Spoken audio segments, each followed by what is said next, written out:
We're live, Kiwi. We're live. Hey guys. Hard to believe it's been a week, right? Yeah, It's just flew. It's like I only saw you yesterday. You did. Oh. I did, right? You did. It's all blur. It's all the drugs I did in the 70s. You know. They were good drugs, though, right? Yeah. Yeah. Sure. They don't make them like that anymore. Now they get this stuff. You see, like, oh, I didn't want to get it. It's depressing. It's depressing. Guys, so what's happening? Tabo Garage, greetings from the. I guess you're down under. Tabo Garage. Down under. Yeah, icy cold morning down here. Looks like a sunny day. Oh, he's in South Australia. Good old SA. Yep. Let's see. Raining Slant 6, Chevy V8 S10. What's happening? Thank you. Anthony Perna, Terrence Seymour. He's one of your guys. Yeah. Chris Freemasoner, Rocky Myers, Otis Cauldron. How is everybody doing tonight? Uncle Squirrel. Uncle Squirrel pop up all the time. Yes. Yep. Does he come on your? Oh, he's everywhere, man. What's happening, numbnuts? Bobby Z is working on his 273. Hey, pay attention, man. Pay attention to your motor. I don't want to be responsible for, like, you left a shop rig and oil paint or something. I've done that. We've all done that. Mm-hmm.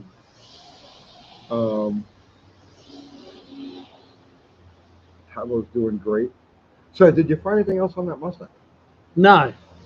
We've just about got that driver's side rail out of it. We've kind of put a couple of hours in this afternoon, and that's about ready for a big hit with a hammer, and that'll hit the ground. We didn't meet your new guy, Steve. No. Well, I met him, but we didn't have him on the channel. No, we didn't. That's true. Next time. Yeah. He's only in the afternoon, so okay. Yeah. So we're going to do a late show with Steve. Scuba Steve is his nickname. And why Scuba Steve? It seems to be a mystery, but he doesn't even scuba dive. But hey, but it works. It works. He actually talking about, because Kathy was like, "So how's Kiwi's new guy?" And he says he is interchangeable with Ron Ward. You don't know who Ron Ward is. I used to do a podcast. We used to do Uncle Tony's Garage. The channel started out as a podcast. Right. And one of the guys was Ron Ward, and he's an announcer for. He lives in Kansas. He's an announcer for the land speed races they have in Blythe. He's an announcer in general. Mm-hmm. And your guy Steve and my guy Ron Ward are literally interchangeable with each other. Like they could drive each other's cars home. Yeah. Like looking alike, or just they look alike, they sound alike. Right. They've got they're completely interchangeable people.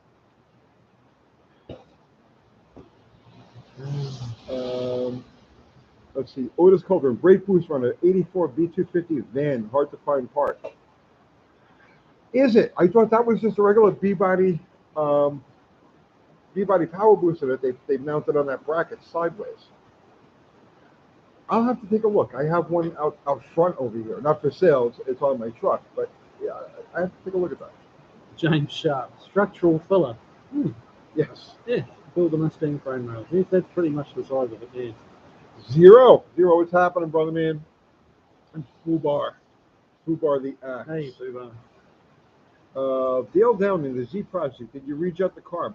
No, I did not rejet the carb, but I came up with an ingenious, if you ask me, way to trap some header heat, and I'm going to show you on that video. We're going to run it Saturday night.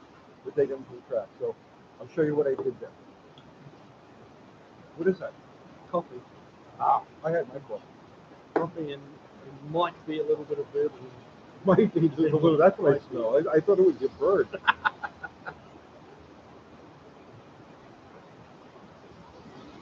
What thermostat should be in a 351 Cleveland? In the old days, I would have said a 160. The fuel now seems to like the high temperature a little bit. I'd run more of the 180, 185. That little bit of extra heat seems to help with the modern fuel. And the modern fuel is not better. It seems to like things that burn a bit better when it's a little hotter. It's pouring out here, so that's a key. If there's a lot of background sound, that's what it is. It's raining now. Okay, let's see the heavy slow car against the Nomad on Power Tour. Dude, I could suck his headlights out. That's what's going to happen is I'm going to suck him down the highway. You know? Mhm. Yeah. Okay, your mic is funky. Poor sound. Yeah, that'll be the rain. Yes. Waddy, have you used a fuel cool can? Yes, in the past I have.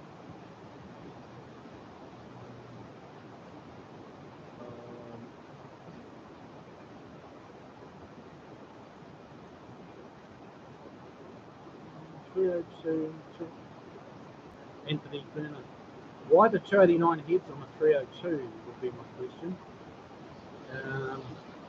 Combustion chamber size? Yeah, possibly. I'd go a bit lower on the rear end gear too than a 3.0. With me, you want a little bit of snappy response. Even like a 325 would get you up and rolling a bit quicker. And obviously, if you're going into any kind of overdrive transmission, be it automatic or manual, you would drop down to like a 380 gear. We bring up the volume a little bit.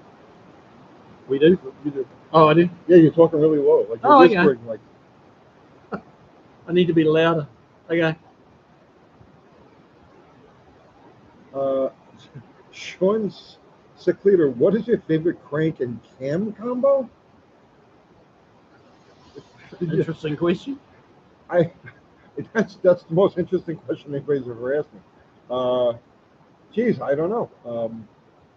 Okay, Anthony's back on. The chambers are smaller on the 289 54cc and they don't have the Thermac to them. Okay, well that's fair. Score 1 for the Italian. There you go.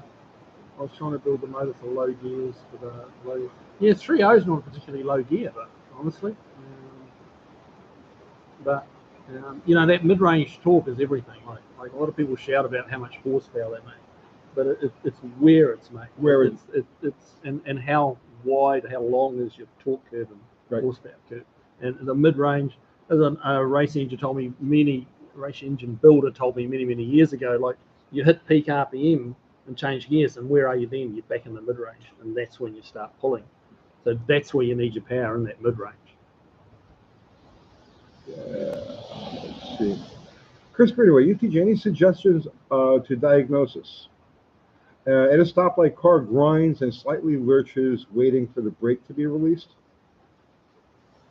Grinds, slightly lurches. Where's the grinding coming from? Like the transmission? Oh, okay, all right.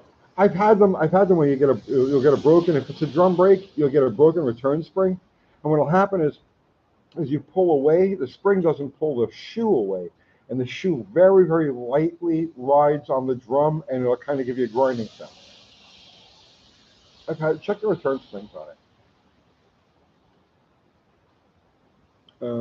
Has Kiwi earned the Uncle Kiwi name yet? Uncle Kiwi. Yeah, you can call him that. Why don't you? Uncle Kiwi. I've been called worse. Boy, that's a natural. Yeah. Can't call me Kev because this is Kev. Stevie B saying hello from Long Island.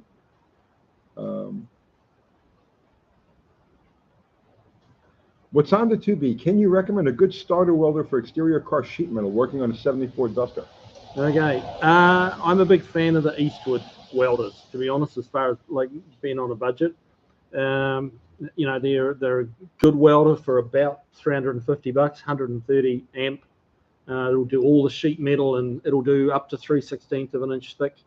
You know, I've got 2 of them at the shop, and yeah, they just keep on going. They're a great little welder, and as easy to use as some of the mainstream, the Millers and stuff like that. I think they're every bit as good as some of them. Maybe not quite as tunable as some of the high dollar Miller stuff like that. But honestly, that Eastwood, try one of those. You know, is it as easy as Fluxy?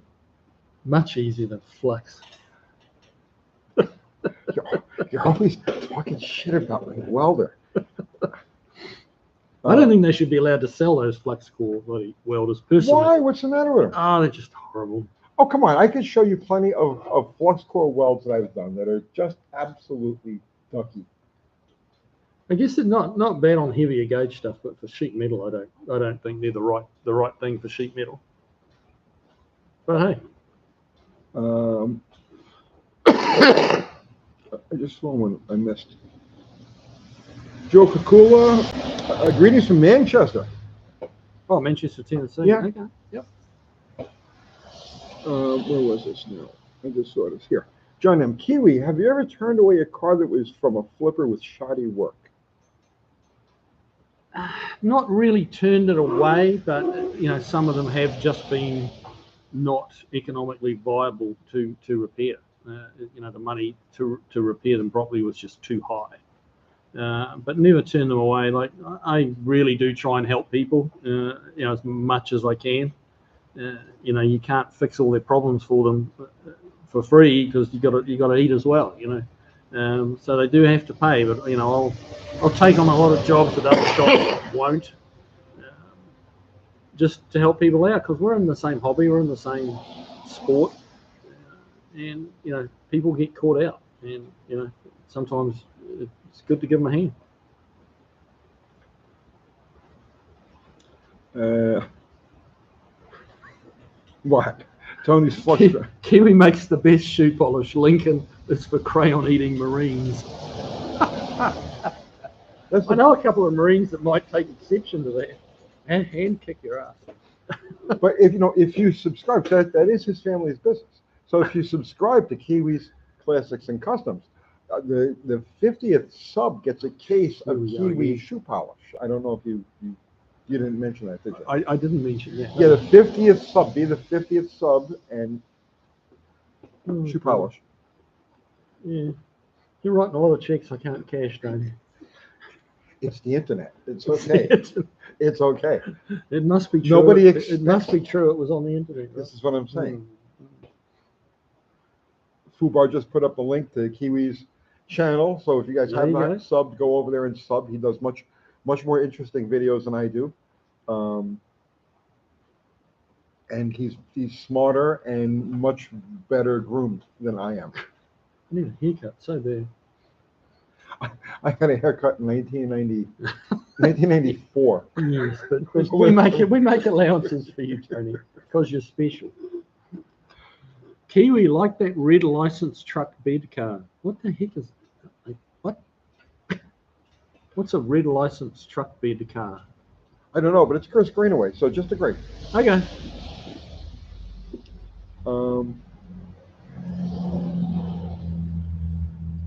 Let's see. Raining Slant 6 with a chance of cannibals. Tony, David Vizard must have been watching your vid about Plan Z and the off the aluminum intake with Holly 4-barrel needing more plenum floor heat because DV just uploaded his vid about fuel vapors and cool cans. See, great minds think alike. See how that works? Kiwi, how long is your wait list to take on a new project? Depends on the project, to be honest. But anything big, it's at least 12 months. And probably should be a little more than that because everything we're touching at the moment is taking longer. Why? Well, like that white Mustang. That was front and rear suspension and it turned fixed into the a whole floors, rebuild, and it's right? turned into way more. And it's not it's not the owner's. No, it's not the owner's fault. He didn't know. You need more space. Manpower would be helpful too. Yeah. Well. But yeah, and I mean the amount of people moving to Nashville is phenomenal. So a lot of car people moving in Nashville. A lot of car people, a lot of Californians. A lot of people with dispensable incomes, and bringing their hot rods and they want to fix. This weekend is the Good Guys Nashville National at Speedway. Really? I didn't even know. Yeah, I'm going to go tomorrow and go check it out. That's how busy we are at work. I just don't even get my head up to see what events are going on. Looks like Kiwi UT gun show. Where's the guns? Where's the guns? Guns. Oh, these guns. Oh. Maybe. I won't embarrass you, Tim. Clam bakes and convulsions. Well, yep. Let's see. Kathleen Mitchell, how long do you guys leave in break-in oil? Then what oil? And that really depends. Generally speaking, I'll get, obviously if it's a flat type of cam, it stays in there for the cam break in, and then like I'll go to seat the ring, so I'll hammer it a little bit, maybe 50 miles, 50, 60 miles in general, because they're all a little bit different. Some you seat the rings right away, and then you park the car, and other times you're having fun with the thing, so you're blasting around for a while before you dump the brake in oil, but not long afterwards. For me, I usually suggest a good couple of 100 miles. Couple 100 miles. Before you get on it, like the rings aren't cooling properly until they're matching the cylinder bores to make the heat transfer. So a couple of 100 miles and use a mineral oil. You don't want something too slippery, really. And of course, you're not supposed to be wailing on it while you're breaking it in. Just drive it normally. Don't nurse it, but just drive it normally. Just don't hammer on it. Well, the old wisdom is if you want the motor to come in strong, you have to heat it up on the break end. They don't last as long, right? But they seal better. And of course, different ring packs take different break in. So if you're dealing with a stainless ring or a moly ring, where it's got a smooth surface, there's not much break in there. But if you're dealing with an old school cast ring, that's a different story. You got to beat them up before they. I mean, you can even feel the difference just rotating the motor from fresh, and it's like shh, and then after 100 miles, it's you know what I mean? Yeah. And then 300, 500 miles down the road, and now the thing goes really easy. Here we go. Joe K. Oop, there's he gone. Would it be safe to say that Kiwi and Bodyman, it's gone up. Bodyman Ron would be an amazing duo. Quite possibly. Hey, I was looking at Tony's Charger before we went on air, and he's done a pretty good job on that. He's done a pretty good job. You hear that, Ron? The shape of the wheel arch is a lot better than it was this time last week. I can't do anything right. Hey, you got 300,000 subscribers, man. You're doing plenty right. So and the main waistline, is good. He's not finished yet, but I think it's going to look good. Paul Cavazola, the white Mustang was scary as hell. I've seen him do worse. I was reading another question. What? Oh, Paul Cavazola was saying that the Mustang was scary as hell. Yeah, it would not have fared well in an incident, accident, or a rough road. Now, will a 68 Cougar fit a stock 72 Ranchero lower control arm? Are they the same? But I'm not 100% sure, but I know they're in the same family. But they could well. And it's a bigger body car, the Ranchero, the 72, which I really like those things. I've been looking for a long time for one of those. The ball joint's probably bigger, which is probably why it's longer. But can't give you a solid answer on that. I'm sorry. I don't know the interchange on Ford stuff like that at all. In my mind, Ford changed all of those parts every like 4 months. Whether they need to or not. There's some truth to that. The red pickup with the fiberglass Bondo license plate bed, you turn that away. Glenn, we did some work on it, but she wasn't prepared to do. We got it running for her and going as good as we could, and she took it away to sell it. But she didn't have the kind of budget, so I don't really feel like we turned her away. But all you can do is give a customer a price, and if they want to go ahead and do it, they do it. If they don't, they don't. Hey, the vape. Who besides me would like to see Kiwi fight a crocodile? Oh, good lord, dude, that would be amazing. It's the Aussie crocodile. We don't have crocodiles in New Zealand. What do you fight in New Zealand, man? These things. They're vicious, man. That doesn't look like it would put up much of a fight. Oh, they'll take your head off. Would it? Yeah. When you were threatening me with it before. No, Kiwis are absolutely harmless. But no, I'm sure somebody would like to see me fight a crocodile and lose. I'm sure there's a couple of those people out there. But, yeah, Kiwi. John Sabo says you fighting a croc would be cool. I agree. DD Speed Shop. Oh my God, it's they them. DD Speed Shop. Oh, he's got a question for me. Yes. I'm currently being bullied by a slightly larger YouTube channel who produces marginal content. Typical older long hair guy, chain smoking in his rocking chair. Any advice? That sounds like a dilemma. Well, yeah. I couldn't imagine who would do something like that to, you know, Danny's boyfriend or. Man, that's a tough question. I don't know what you're gonna. I can't figure out what to do with. I've got a similar guy as well, and I mean, he just throws me curveballs all the time, and I just, carpet cleaning and Kiwi boot polish, and the list goes on. When, the jury's out on what's actually bouncing around in his head, but So they're coming down for Power Tour.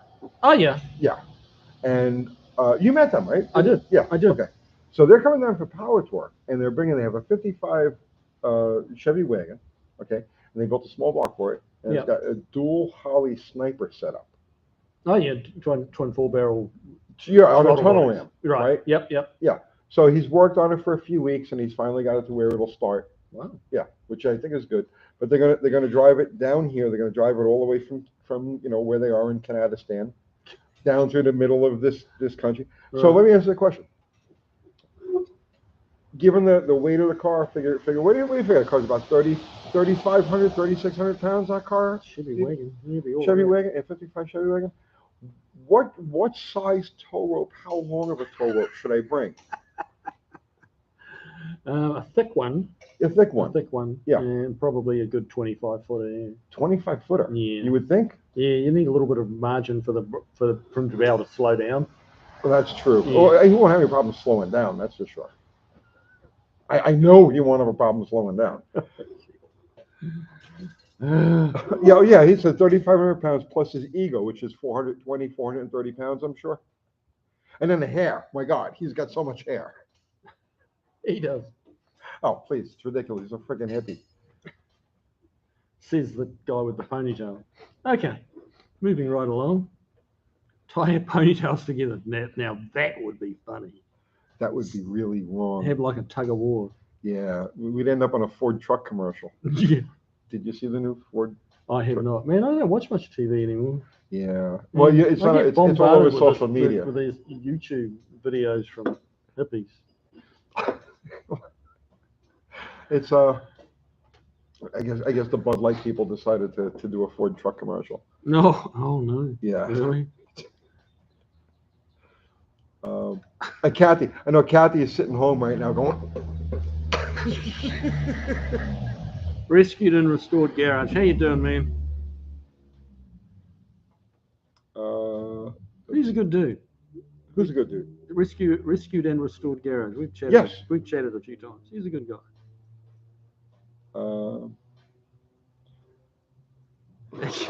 Bodyman Rob calling Harbour Freight the Harbour. Harbour? Yeah. Harbour. Harbour. There's an extra R or two in it. It's like in New York, they used to call Target Target. Fairmont D wants to know how you ended up living in the U.S. Okay. Well, not really a long story. They used to have, and I think it was Trump that canned it, they used to have a green card lottery, which obviously went out to a lot of different countries around the world. And you basically entered online, you just put your details in, and if your name came up, you got to apply to get a green card. So my number came up, and we applied, and $10,000 later, we got green cards. $10,000. $10,000. How did it so it's no wonder people sneak across the border, because it was like 10 grand and a bunch, police background checks and medical checks. And like they hand you immigration hands you a bill for 10 grand? No, that's the process while you're still in New Zealand. Oh. Yeah. Like the medical was like $1,200, and it has to be by a doctor of the US. You could have just come around the southern border, and they would have given you a check and a phone and bus fare to any city you want to go to. Yeah, my darling wife. I say my darling wife because she might be watching, so I thought it'd be nice. I did kind of float that idea of just kind of yeah, just come on in. But she is such a straight shooter and do it by the rules. That just like that, just that wasn't happening. Not all of us anyway. It might have been like, okay, on your own, see ya. But yeah, that didn't seem such a good idea either. But yeah, so a bunch of money in about 18 months, and we got green cards, and here we are. Moved to Texas. Spent about 3 years there, and then moved up to Tennessee. Now, why'd you pick Tennessee? My wife got offered a really good job up here. She's in the medical industry, and Nashville's a bit of a hub for medical stuff. So yeah, follow the money. And I got to thank her for that, because that gave me the ability to open a shop and like basically make no money for 6 or 9 months while I was getting off the ground. Because it's tough. Like, people like my accent, and they like the New Zealand angle, but when you just open the doors, they're not so sure. It's like, who is this guy? He sounds funny. Why does he talk funny? Can he do what he says he can do? And so it took a little while to get the ball rolling. So yeah, I got to thank her for that. So you were like Mrs. Kiwi for a while. I mean, I'm not saying Not sure I would have put it world, quite man. like It's that, okay. but, It's okay. Well, yeah, a little bit. Vape wants to know, how long did it take you to get used to the toilet water swirling in the wrong direction? Well, I try not to let anything hang down into the water, so I've never really noticed it. How can you help it? That's what I want to know.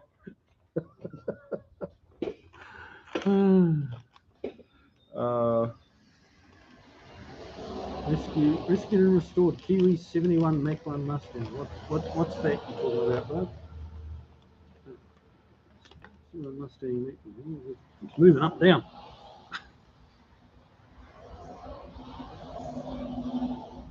Bring the holy hand grenade. Tony, what happened to Dallas? Dallas does a Wednesday night show with Shane Polito from TCI. So they do their Wednesday night thing, and then we do this Thursday night thing. They will eventually have to, go head to head. 70 rescue and restored. 71. That's the first big body one, isn't it? Yeah, 6970 with a smaller one. 71 they went with the big Mach 1 Mustang. Okay. The big chain. Yeah. They're not as well supported on parts. That 71 to 73.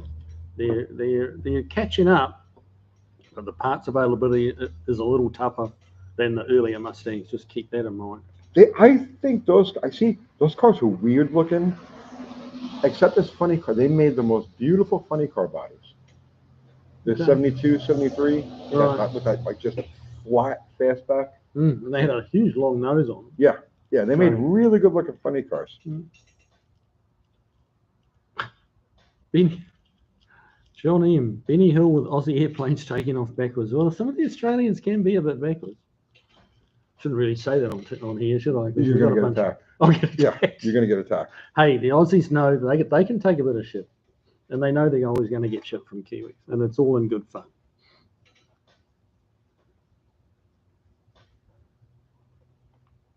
Let's see. Kiwi, do you drive a regular sided car or a right side? Regular sided car. No. Well, here it's all left-hand drive here. Over here, back in New Zealand, it was always right-hand drive, but I don't have anything right-hand drive here. And when I do go back to New Zealand now, it gets quite confusing, I'll be honest. Like, trying to remember what side of the road to be on, because I've got a Mustang back in New Zealand. So you jump. With that one I built for my old man and sent back there. Oh, right. So I still get to use that when I go back, and so you jump into the left-hand side where you used to. So you're kind of feeling at home in your immediate environment, and then you jump onto the wrong side of the road, and people are waving at you and like, what the, and then you go, crap, I'm on the wrong side of the road. What family do you still have in New Zealand? Just my sister now. Yeah, just cousins and stuff like that. But close family's just my sister. Yeah. Yep.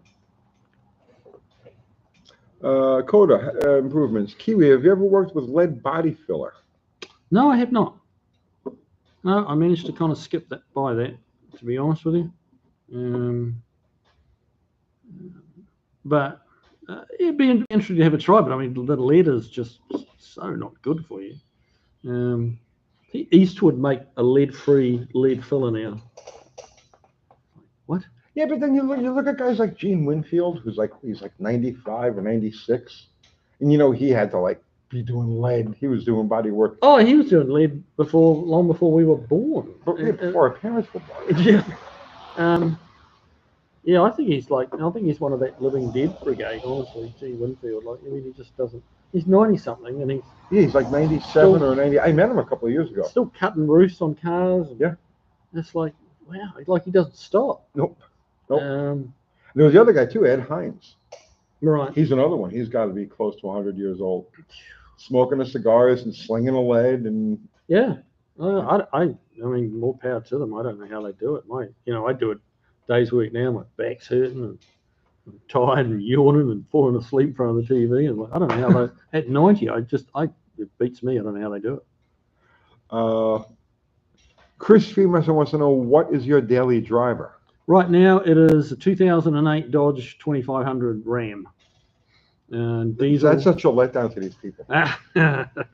That's what it means to daily driver. Like it's got air conditioning, power steering, it's quiet, and you just go to work and back. So I figured you would have like a bubble top. Something. I got lots of projects. With 22s. With 22s, yeah. I got lots of projects, but I got my Mustang, my 66, but I mean, that's just too much of a brute for a daily drive. No, come on. Yeah, no, it really is. It's we got to get that thing out to the track. Yeah. We got to see what it's going to do. I think New Zealand is one. What we got here? Glenn Nicholson. I think New Zealand is one of the most beautiful countries in the world. I'd have to agree with that. Would love to go there. Can I crash on a relative's couch? We'll figure something out for you, brother. We'll figure something out. How does New Zealand compare to Tennessee? Ooh, in what way? I pride myself. I always tell people I live in the most beautiful place in the world. Right. Because of just the varied scenery here and there's quite a few parallels between New Zealand and Tennessee, in all honesty, because you got the 4 distinct seasons. Right. Oh, we lived in Texas and it was summer for 50 weeks of the year, and then like winter, like it was frozen for 2 weeks, and it was back into summer. There was no in between. The spring and the fall or autumn and spring, we call it. It's very similar in that way, and it's very green, and it's more rolling. New Zealand's very hilly, lots of mountains, little mountains, but mountains. So it's definitely some similarities. They speak a bit funny here, but other than that, it's all good. Let's see. Chris Cabin, Kiwi, ever tried to smuggle a kangaroo into New Zealand to like carry your groceries or beer? That'd have to be a no. Don't get a lot of kangaroos in New Zealand other than the zoos. I think there's a couple of wallabies that snuck out, which is just like a little kangaroo. But no. But yeah, that's a picture. Let's see.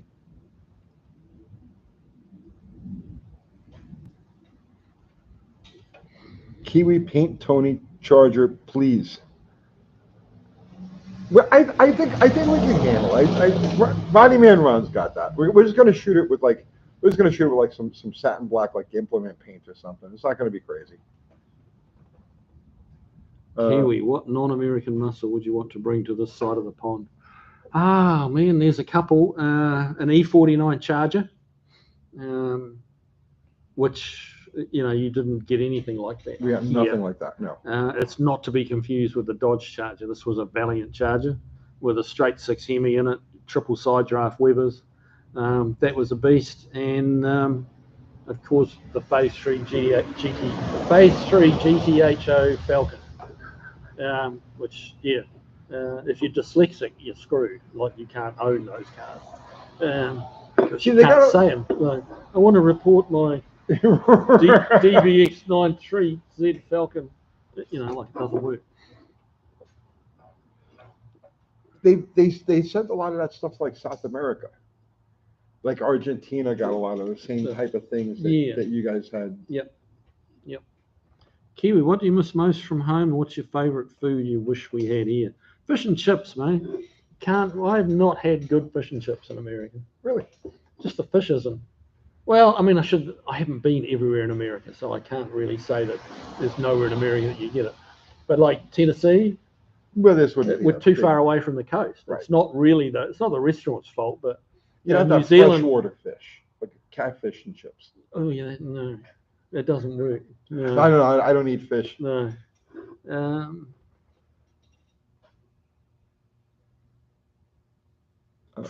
For a small country, New Zealand has some awesome racing car drivers. Yes, they do. You're absolutely right. And it goes back a long way too. McLaren. I mean, most of you guys would have heard of McLaren. Sure. He's Kiwi. I don't know that. The guy that started that, I thought it was Bruce English. McLaren.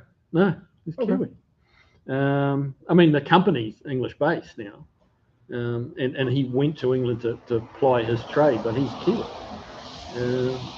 There was the other guy, John Batten, also with the motorcycles. John Britton. Britain. He was just a genius. Yeah.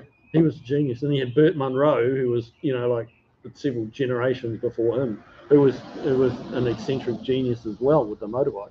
But that Britain motorbike was just out of this world. He built the prototype in his apartment, right? Yeah. Yeah.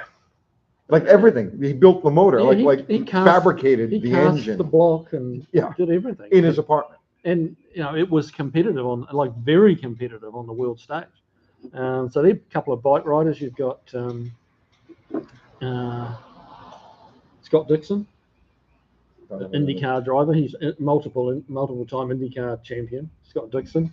I remember watching him race when he was like 14 years old. He was a kid doing at the local racetrack at Pukekohe. And I always remember it because he was in a little Nissan Sentra. I mean, this is a guy that is like kind of top of the world, almost, like with IndyCar.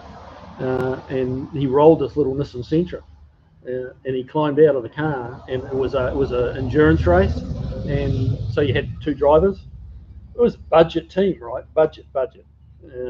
Before he became an IndyCar star and millionaire. And so he climbs out of the car, and he's literally got a cushion tied around his butt, like with a bit of rope, to help him reach the pedals. And it's like that. That's one of those images that just stay with you. And it's like, from that, like Mum's all the way pillow to IndyCar multiple champion. And it's like, wow. Shane Van Gisbergen's another guy. He's a real talent. He rally drives. He Australian touring cars. And he's done endurance racing. Like if it has wheels, he can make it go fast. He's a freak of nature. Let's see. Zero saying crossflow is why it makes power. I guess he's talking about the Hemi 6. No, that's not crossflow. Terence Seymour, Possum Born, absolutely, yeah. Very, very talented rally driver. I knew Possum. That was tragic the way he left us. All right, now I gotta know how did Possum? He in a rally car crash. Yeah. It's a fairly long story that but yeah, that's the short version of it. Tony, are you offering, or who's offering to give me their car? I'll take it. I don't know who it is, what it is. Where? What car am I getting? Go down a bit. We're here, David Reed. Oh, Mexican speak, David. Are you? Right here. Oh, there. I can save Kiwi a ton of work and money on that POS pony car. I have a 65 fastback 289 car in pretty good condition. How much, man? And where are you? Yeah, and where are you?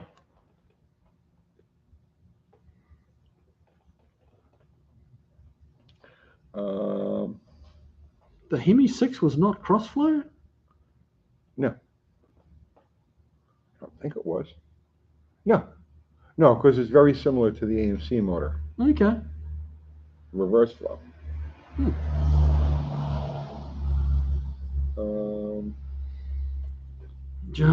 Jay Wathan, Kiwi, would it be cheaper to rebody some of the basket cases you work on due to the cost? That's a good question. Of labor? It is a good question, and honestly, some of them are, it's a line call. It really is, and some of them people have an emotional attachment to. Like if it's your dad's car, and you rebody it, yeah, it's really not your dad's car anymore. And even if you put a bunch of new panels on it, I don't know, and you could argue that doesn't make sense, I guess. But you know, if in your heart that's what you believe, when I was younger, then, I would have you know, definitely do it. agreed with that. yeah, But now that I'm older, it's like I just don't care anymore. You know what I mean? It's, you can't throw another body on it. yeah. But no, some of them are and the thing is rebodying too. That's not like people like you can buy a Mustang fastback body for about 20 grand, 22 grand, something like that. And it's not hard to spend that on body work, honestly. But you know, when the new body arrives, there's a lot of work to be done to it. It doesn't just like the mechanicals don't just swap themselves over. You know, there's a lot of work to be done to it. A lot of the repop bodies aren't like quite as good as they might be. I believe they are getting better, but yeah, I mean, sometimes you are better off to put a new body on. Yeah. Mexican Spec asks, how do you switch the VIN without anybody knowing? Yeah, well, yeah. That's another thing with rebodying. Like, when you interfere with a VIN on a car, it's potentially that's a really big deal. It's a federal offense, from what I understand. If you alter, but you see the thing is, let's just say for the sake of example, right? We're going to rebody this car right here, right? So the body itself is toast, and I'm going to switch everything over to a good body. Well, the dash pad, the dash frame assembly that the VinTech is riveted to, that's going to go into the new car. Right. And then along with that, pretty much everything else that would go with. Now they have body numbers, or they have the VIN numbers stamped on all the individual body parts, but nobody cares about those unless they're searching for a stolen car. Yeah. So it's one of those. It's a gray area. The law has mostly to do with intent, because you can physically rebody a car, legally rebody a car by swapping the dash frame as long as you don't disturb the rivets. But if you do get pulled over, and this happened to a friend of mine, we actually spent the weekend in jail while they brought the car, because they had seen that things didn't quite match. Right. So they had to actually bring the car in, and he spent the weekend in jail while they went through the whole car looking for bogus VINs. And when he got the car back, it was in shambles. Yeah, they ripped the interior out of it. They had just every place, because they were determined they were going to find a hot VIN number on that car someplace, and so they ripped it apart. It's one of those gray area things. It is a gray area, and yeah, it's. I mean, I think as long as you are actually not trying to hide a stolen car, well, that's it. Then you'll be fine. The numbers only come up if they're stolen, right? So in other words, like if you get pulled over and they start running the VIN numbers on stuff like that, there's no law that says the VIN numbers or the numbers all over the car have to match, because obviously cars get repaired. You know, you graft the front clip onto something, or you cut the car in half, and there's allowances in the law for all of that. When you get pulled over, they were looking for numbers that come up on the hot sheet. So if you don't have anything that comes up on hot sheet and the VIN number matches the tag, then you've got nothing to worry about. You're okay. How about Kiwi, Glenn Nicholson? How about Kiwi merch? Yeah, that's on my list of things to do. Like getting microphones for when I'm doing videos. I need to do that. I think there's a market. I mean, you guys tell me what would you like? You want t-shirts with a picture of Kev the Kiwi on it here, or perhaps we could do a Kiwi Classics. Who's UTG? Eric's Garage wants to know, what's that hairy thing? That's a little personal, Eric's Garage. You know, it's a little, we don't like to go that far. We have a family show, Eric's Garage. It may be accurate in your case. I don't know.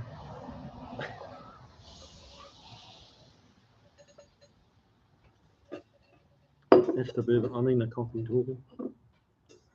John M., any news on the Cougar Fastback? I've been kinking your videos into the Cougar Facebook. Oh, linking. Oh, linking. Okay. Oof, that was a little weird. Actually, I did a pretty hard day's work on it today, and we got a lot further on the rear fender flares and the wheel arches and tubs and stuff like that. And I've got like about 2/3 of a video shot for that, which we should be wrapping up tomorrow, and hopefully have that published over the weekend. But yeah, it's coming along. It's coming along. You know what? You know what would be a good shirt if you did this Kiwi thing, right? Yeah. But you put wheels on it, Yeah. There you go. right? Yeah. Smoking the tires. Yeah. Yeah. I think that may have been done actually. That kind of rings a bell. Back in New Zealand, I wouldn't have seen it here. But. I know it's been done with other like mascot type animals, but the Ford, the Cobra. Right. Right? Yeah, that's the got Cobra the with the wheels. spinning Yeah. wheels. Yeah. Yeah, you could actually change the Cobra for one of those things. There you go. That would be a good shirt. Kiwi, is fiberglass harder to prep and paint? Why? Yes, it is. Yeah. I avoid the fiberglass cars, at all costs. Mainly because it's just horrible shit to work with. It's itchy and scratchy, and like you've got to wear masks all the time because that fine powdered glass when you're fixing it like that, that's worse than cigarettes. See what I was saying? Dear Kathy, make Kiwi bird peeling out merch. Kat, are you watching this? She could draw. She could knock that out real quick. Really? Yeah. Los Cadavers, sad news, my 210 horsepower slant hit 235 yesterday, then abruptly hit 0 and became a 5-cylinder. Wait, let me guess. You threw the number 5 rod out of it, and it came out, and the head of the piston ended up wedged between the block and the starter. Am I close?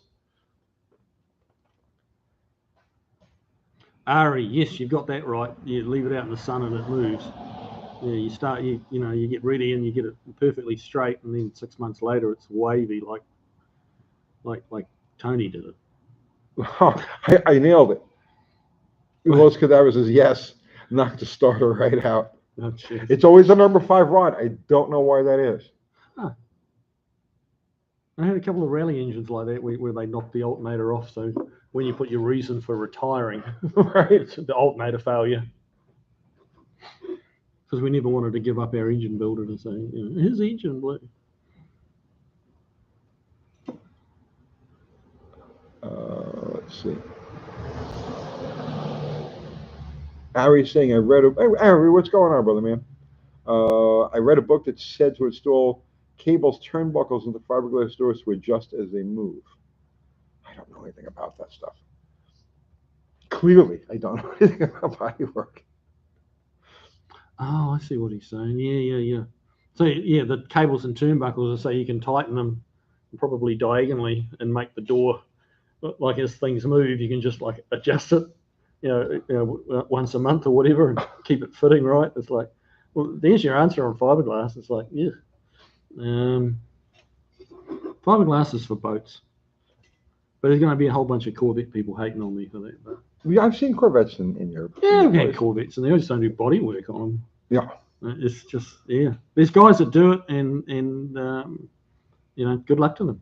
I just tell them to go to someone who works with fiberglass all the time, because there's going to be tricks and ways of doing it that are more efficient. And when you're working with that stuff all day, you're going to know how to make it right. You can body work and paint a fiberglass car, a Corvette or whatever, but it helps if you've done a bunch of them. Kiwi, how do you feel about the Holdens they imported here as the Pontiac GTO, G8, and Chevy SS? Love them. Great cars. The G8 I really like. The Chevy SS was basically the same. The GTO was that was a Holden Monaro back in Australia, and that never went well in Australia. It was a 2-door like fastback, and it never really got off the ground in a big way in Australia. They love their 4-door cars. Yeah, that's one of the big cultural differences between other parts. Every place else in the world, South America, Australia, every place else in the world, their 4-door cars are fine. Nobody even pays a second thought. It's 4-door. And but here in the States, it's like, it's got to be a 2-door. Yeah. Which I myself never got, because I tell people all the time, life is too short to spend all that time walking around counting doors. It's just however many it has is however many it has. It has a certain look with a 2-door, but I got to admit, I'm one of those that likes a 2-door hardtop. Yeah, see, I just don't. Everybody's different, man. There's no rights or wrongs. Now, somebody asked me about carbon fiber. I haven't worked with it. It's the only good composite type materials that I've seen are carbon fiber. If you're going to get a hood, get a carbon fiber hood. Yeah, you got to pay a lot of money for it. Like Ring Brothers do carbon fiber Mustang hoods, and they're about $2,000. I've seen some of their stuff, man. Like those hinges, just ridiculous. And they're carbon fiber hoods, but the hoods, they're thin on the edges, so they look like a real hood. Right. And they don't move, and they weigh like 2.5 pounds. But you got to pay for them. Jeez, you got to pay for them. The 2004-2006 GTO was a flop here because it wasn't GTO enough, but still a nice car overall. Yeah, that's kind of what happened in Australia too, to be honest. It was the two-door just didn't win people's hearts over at all. That's why when they went, the G8 was a 4-door sedan. Mexican spec. I don't want any carbon fiber anywhere on my car. Why is that, bud? I'm not a big fan of this stuff, but I do like the look of it. I think it looks cool. I really do. Yeah. See, I don't. That clear. That when you can see the weave. On certain cars, like on high-end exotic, yeah, I kind of like that. But not on a 66 Charger. No, they just look out of place. But yeah, on the right supercar type stuff. So there was a guy that did a whole 68 Charger out of carbon fiber. Did you see that one? No, I know Ring Brothers are doing a Mustang body out of carbon fiber. Somebody already beat him with a Charger. With a Charger, 68, really? 68 Charger body. The whole thing is carbon fiber, and I think it's like 7/8 scale. Oh wow! They shrunk it. They shrunk the whole thing down. Wow, that's a good move actually. Wow, that'd be some money. I know that the Ring Brothers Mustang body is about $40,000.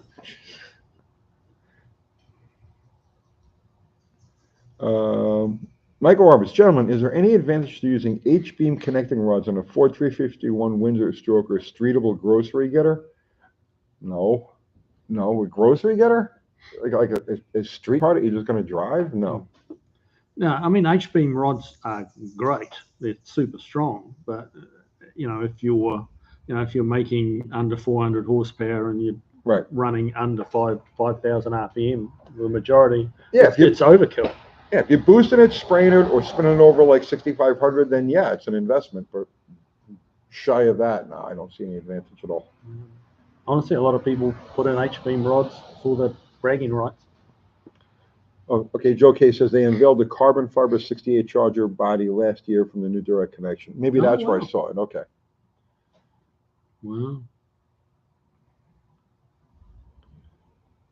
You all never saw the carbon fiber F1 Ferrari that snapped in half. Yeah, well, that it didn't just snap in half. It was a big accident. Must I still prime if I'm painting the car the same color? Yeah, really, yes. At a minimum, you need. It depends. Are you painting? If you're painting any kind of metallic, then yeah.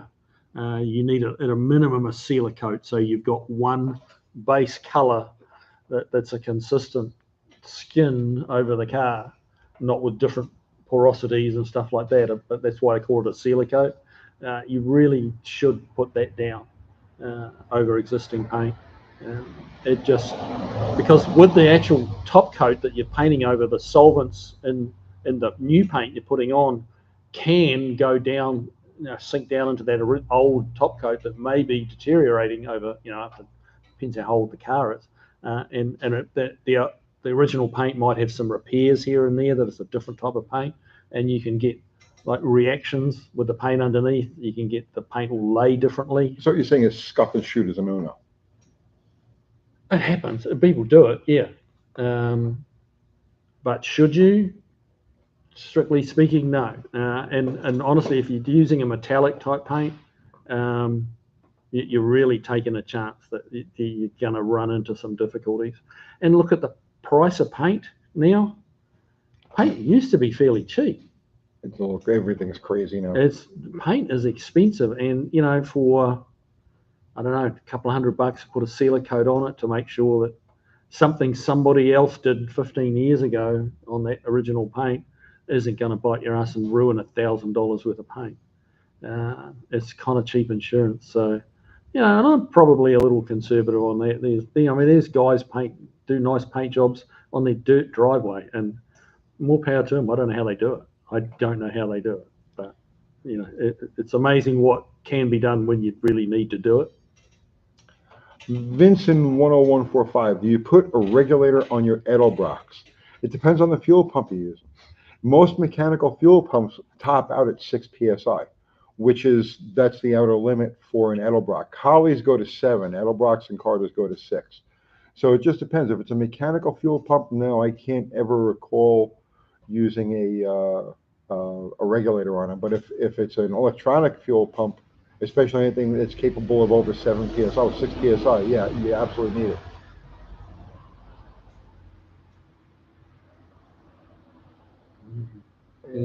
How do you get water droplet stains out of paint? Yeah, that can be a bitch. An aggressive cutting compound will get them out sometimes with a buffer, and sometimes it etches. It's not really the water; it's what's in the water that etches a little ring into where the water droplet is, and the sun will hit the water drops and it kind of refracts through the water and it'll bake those impurities into the paint. I've seen that so many times. Yeah. And I guess that's the difference between like rain and if you're going through a puddle, let's say, and it's got like they're picking up the road stuff. Yeah. But even the rain can bring down all sorts of contaminants if you're in a big city where there's a bit of pollution hanging around. Acid rain. It's literally acid rain. That was one of the big differences when I moved here from New York, right? Right. So in New York, if your car was clean and it even drizzled, forget it. The thing was it was a mess from one end to the other. Right. And then when I came down here, it's like it rains and everything is clean afterwards. Yeah. A little bit cleaner and greener. I remember the wipers in New York. You turn on the wipers and it was just dragged sludge across the windshield. Okay, paint questions. Okay, so if you have a spray can of color match paint to fix a body panel, how do you know which shade of primer to use to get it to match best? Yeah, certain colors work better with certain colored primers. Like yellows, for instance, yellows don't cover very well. So you need a light gray. If you put anything dark on there, you'll be putting coats and coats of yellow on. Light gray is a pretty safe option. If you've got a really dark color, you can go for a dark primer. But yeah, if you've got anything that's even mid-strength colored rather than a light color, you need a fairly light gray. They don't cover as well. Oh, I just saw Andy pop in here. Andy, what's happening? Unity Motorsports Garage. How do you folks been thrashing on Casper, which seems like the normal occurrence these days? It has a real converter now. Yeah, Andy launched the converter in Casper the other day. I was thinking we might nickname that white Mustang at work Casper. Casper 2? I don't know. D-Truth, Tony, I know you're valiant. It's a Dodge Dart. Stumbling out of the hole. Why don't fuel-injected cars have that issue? Port-injected cars are spraying the fuel directly into the port onto the backside of the intake valve. So they take almost no time at all to warm up. There's never a vaporization issue with that. Throttle body cars spray a fine enough and heavy enough mist that they can get away with it for the initial warm up. So, but yeah, a port-injected car is spraying the fuel directly onto the backside of the intake valve. That's why the ports are, that's why the injectors are placed where they are in the runners. Cold War Motors, you got the UTG hat. Congratulations. They do great stuff. They're up in Canada also. Okay. Cold War Motors. What did you call them? Canada what? Canadistan. Canadistanians. Yeah, there's no language barrier, and we get that. We get that.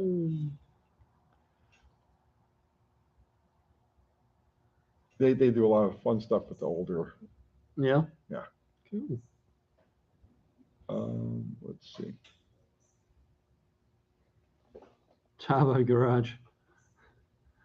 A couple of thousand on tools. Man, a couple of $1,000 on tools is not hard, is it? Like, that's real easy to spend. Ernest T, my car runs great, but at part throttle it breaks up or backfires. What do you think I should look at? Weak spark. Weak spark is probably what it is. If it idles good and it cruises good, but it's acceleration, you go to pass and it's just like this, and then you let off the gas a little bit and it picks up, that's generally a sign of a weak spark. And that could be so many different causes of that.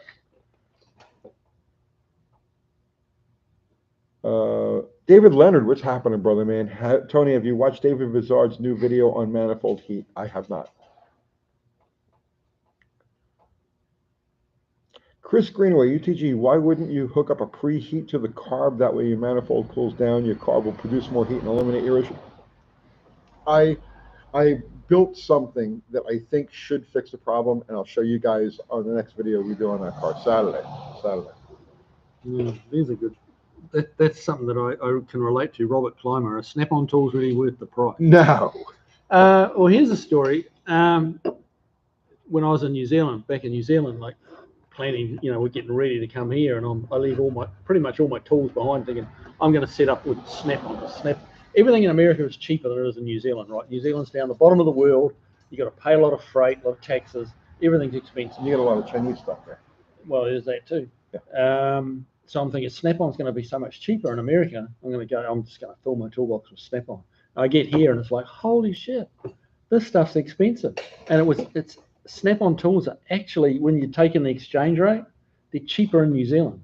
Oh, really? Yeah. And I talked to a Snap-on rep, like that wasn't driving a truck and trying to sell me stuff, but at a drag race meet. I was talking to one of the Snap-on guys, and he's like, yeah, they sell them for what the market will bear. Yeah, see, that's just wrong. And if you tried to sell Snap-on tools in New Zealand at the American dollar exchange rate, they'd be a third more expensive than they are here. Well, and they wouldn't sell any. So they take what they can get. That plus the trucks are all running credit. You're running a tab, so it's like fine, I'll give you $45 for this $3 socket, no problem. Yeah, But yeah, that's what the same guy said to me, that Snap-on don't sell tools, they sell credit. Yep, they sell jewelry. He'd deny it, I'm sure, if we put him on the spot. But that's the reality of it. I have found that older Craftsman stuff, like stuff from the 60s, the 70s, the 80s, even up into the 90s, the older Craftsman stuff is just, you cannot beat it. You can't beat it. Because, they had I don't even know what the status is anymore. When you break something, they had the free returns, right? Yeah. But the thing is, they built the stuff tough enough so that they could offer that free return thing, you know? Yeah, now it's hard finding somewhere to take it back to. Well, Craftsman stuff. Yeah. But I like the feel of the Craftsman stuff too. Like Snap-on and Mac and all of those tools, the polished chrome ones, I don't like the way that feels in my hand. No, when you've really got to wrench on something. You know what I'm saying? Slippery. It's slippery. It doesn't. You don't get mix that. Mix in a bit of brake fluid or something like that. And Right. So I got some tools the other day from Teng, which is Teng, and I got it from them because I've got a ratchet that was like my favorite ratchet. I had it like 20-something years, and it was just been indestructible. And I brought it from New Zealand, and eventually the back of it, the little switch that changes direction, came apart and fell out. So I went on a hunt for Teng, and you can buy Teng. It sounds a bit Chinese, I get it, but it's actually not. And it's really good quality stuff. And they had a repair kit for it, and they sent it to me free of charge. Nice. And I bought that in New Zealand, and I bought a few other ratchets and stuff like that off them. And it's really nice stuff. Teng. Teng, Teng. It kind of rings a remote bell, but I don't. Yeah, not many people have heard of it, and but it's here in the States. I mean, Google it, and you'll be getting inundated with because I went looking for it on the internet for Teng, and now every time I look on Facebook, there's Teng adverts. Tavo was saying Teng is big in Oz. Yeah, and New Zealand, and that's where I brought it from. No, Ari, not Tang. Teng, Teng. Tang, you drink, you fool. That's my accent. It sounds like Tang. It's Teng. John M., why is heat soak an issue now with today's gas versus years ago, specifically on the 351 Cleveland? It doesn't matter, 351 Cleveland or any engine. In the old days, when systems were vented to the atmosphere, the gasoline was formulated differently. It had a lot of anti-evaporative qualities, it had a lot of anti-boil qualities. Now, with everything fuel injected, it's a closed system, so they don't put that stuff in the gasoline anymore. So it evaporates and it boils at very low temperatures. So it's not, it is a 351 Cleveland. It's just gasoline today is different than the gas that those cars were originally designed to run on.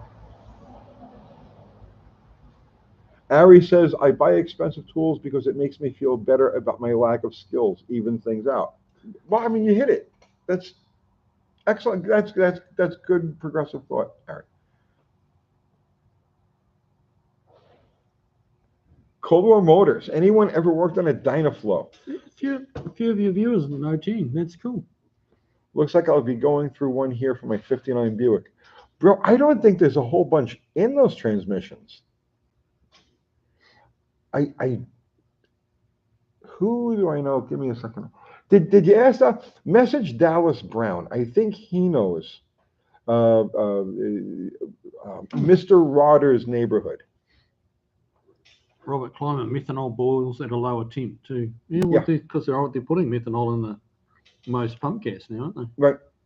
Okay. Yeah, everything's 10%. Yeah, that boils away at like what, 125 degrees. It starts to right. So that makes sense.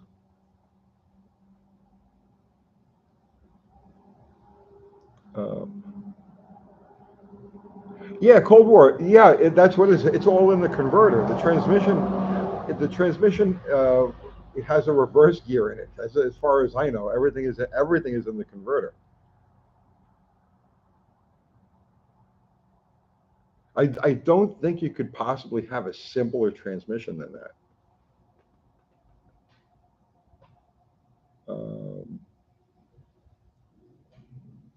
Cold War Motors. Thanks for the tips. Well, we obviously missed something here. Yeah, it's talking about the Dynaflow. Oh, the Dyna. Yeah, okay. Yeah, I've got. He wants to put the flow in the Dynaflow. Yeah, I've got a 57 Buick with a Dynaflow in it, and that has a switch. Yeah, tucked away.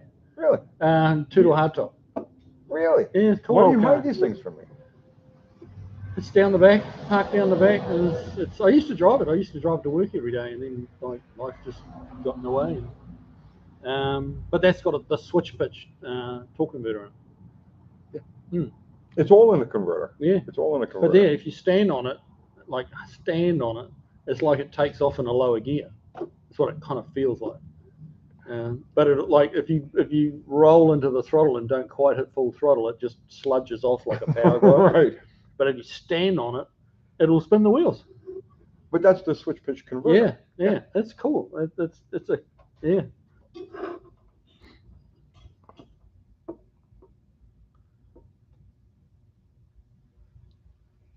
The simplest transmission would be a rod welded to the flywheel leading to the differential.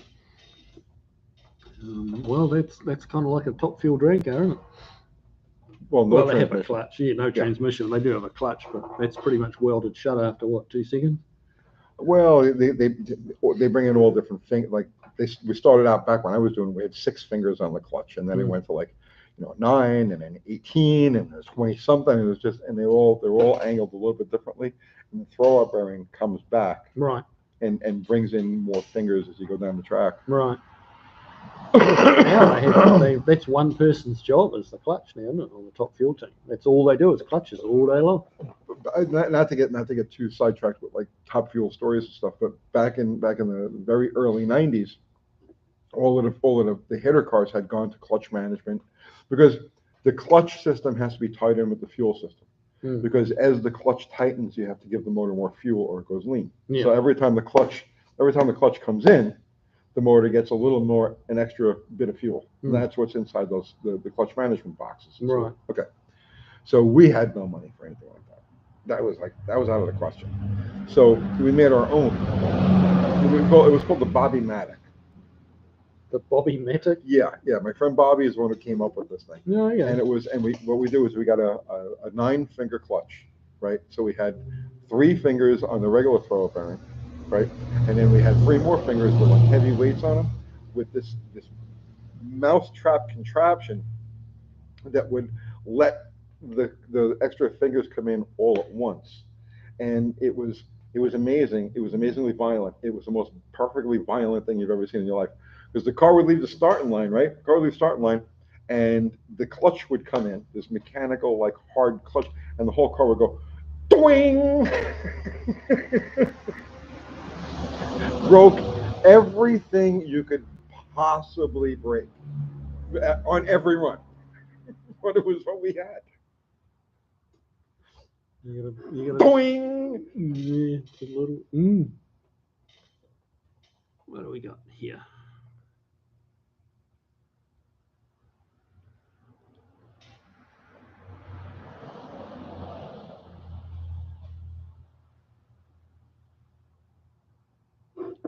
Brandon Gill. Okay. I saw the video with the white Mustang that got me wondering how much I would be spending getting the floor pans and other rust points on a 1980 Mercury Bobcat fixed. Just rough ballpark. Have you worked on any of those? I have not heard of a Mercury Bobcat. What is a Mercury Bobcat? It's a Pinto. Oh, okay. It's a Pinto. Ah. The Capri in those years was the Mustang. It was on a Fox. Right. And yep. the Bobcat was Mercury's version of the Pinto. Depending on availability of a floor pan, yeah. It depends. I mean, it's a little bit of a loaded question because what are the other rust points? Yeah, it depends on that. But I mean, most body shops now, you know, you're talking about $1,000 a day to get that kind of stuff done. So, you know, a week. I mean, a good body guy can get a lot done in a week. But you know, that's $5,000. But it really does just depend. You know, it's Pandora's box a little bit when you start digging into rust, because there's always going to be more there than you thought there was. There's always more there than I think there's going to be, and I see it. That's all I do for a living, you know, and they still catch me out. So, you know, if you think you've got, you know, $1,000 worth of rust issues, you've probably got 2.5. Randall Munson Capris and the Mercure were German manufactured. No, in '79 the Capri became a Fox body. Previous to that, they were. Let's see.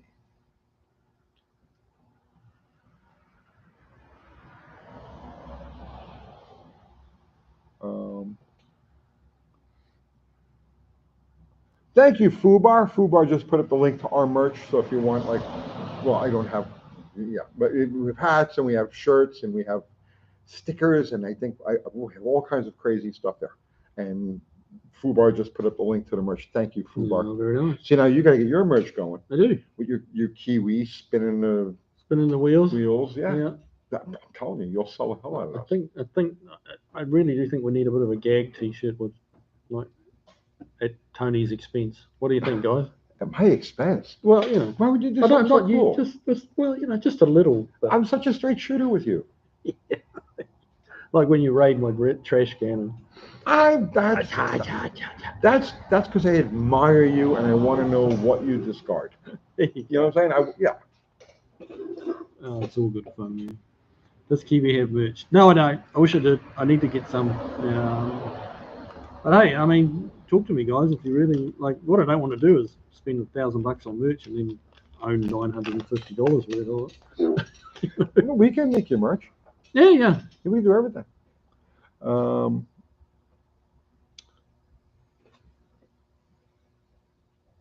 The truth, UTG, why don't Top Fuel use turbos? I've seen turbocharged nitro cars, and the most insane car I've ever seen in my life was the Duraliner. I was in Pomona back in 1987, I think it was, and it was a car called the Duraliner, and it was a blown nitro Hemi with 4 small turbochargers on it, and This thing literally, it went a foot off the starting line, and it threw the clutch can and rear end out of the car. Just, it was the most amazing thing. Wow. It was sitting there all quiet and stuff. It went a foot, and then everything just vomited everything between the engine and the tires. It just blew it all out of the car. Wow. A chunk. There's so much. The exhaust pressure is so extreme with a nitro car that the turbocharging is not controllable. It's not controllable. Fred Gomez, the Golden Gator was not a top fuel car. The Golden Gator was Chase Knight, and it had 2 turbochargers and a Roots blower, but that was an alcohol car. And actually, it started out as a top gas car, and then later on they ran it on alcohol. But no, that was never run on nitro.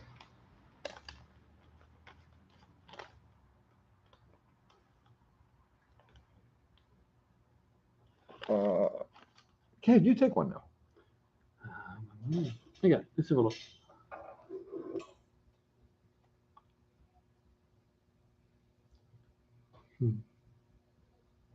XR4, I don't know what they are. Which? XR4 TIS were great cars. Yeah, marketed. That's the Mercurus. Oh, the Mercur? Yeah. Oh, okay. I figured you would like that with all of the different letters and numbers. That would be like your kind of thing. Well, yeah, there you go. Yeah, I missed out on a lot of that, like pre the internet, that kind of era there. Like New Zealand, we just missed out on a lot of these cars, and we couldn't even really access them to see them. So I'm a little bit blank on some of these areas. See, and that's the way it was for us with the Australian cars.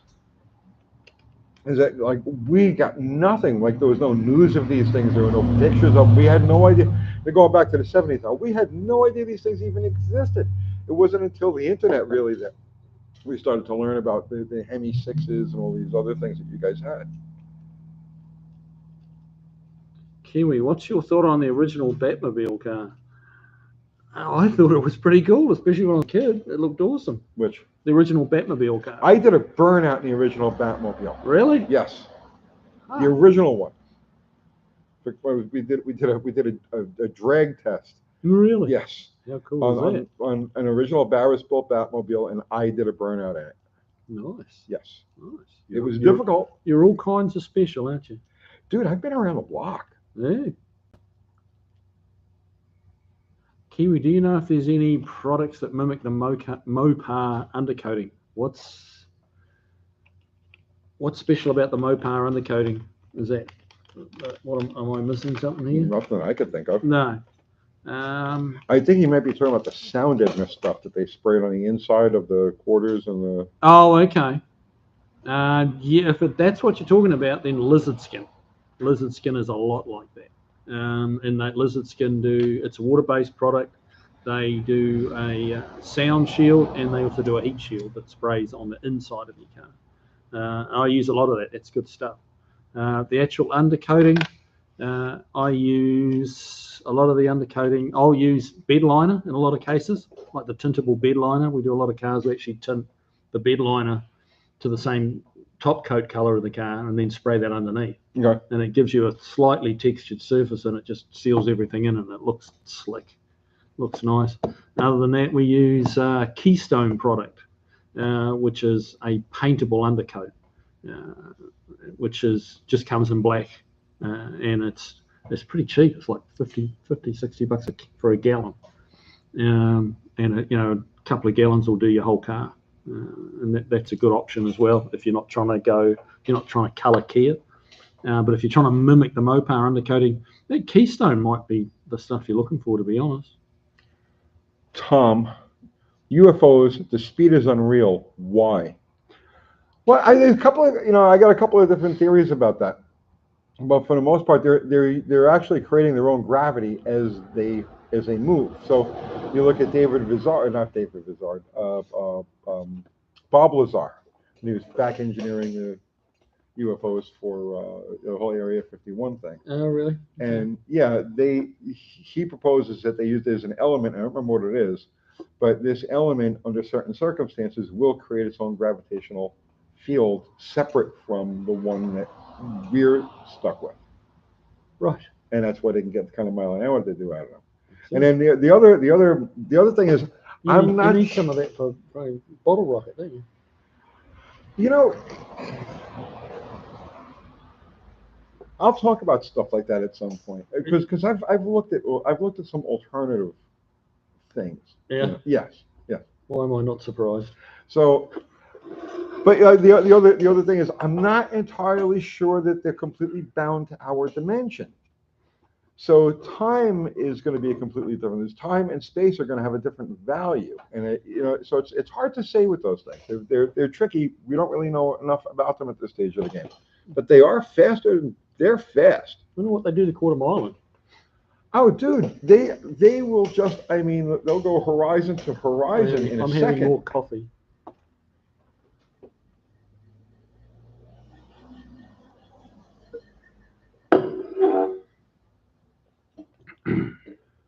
John M says, I need a tinfoil top coat. I can do that. John Schroeder, UFOs got mile an hour, what's this 60-foot? Dude, incomprehensible. I mean, have you seen the videos of these things? Because they're there and then they're gone, right? So like they have no problem on the dig. Which is why I often speculate that it's probably an intradimensional thing. You know what I'm saying? Because there's just no way you can have an organic being inside of one of these things where it goes from 0 to like 1,000 miles an hour in zip point shit. You know, anything inside there is going to get turned into jello instantly. So I'm thinking a dynamite hat might be appropriate, but hey. Harry, Tony, did you see any of my 6-cylinder videos? I brought my stove bolt back from the dead. I have not seen, bro. I've been living in my own little universe over here. The last few days, I haven't really looked at anything. Techno City. I make professionally fitted tinfoil hats for a living. Okay.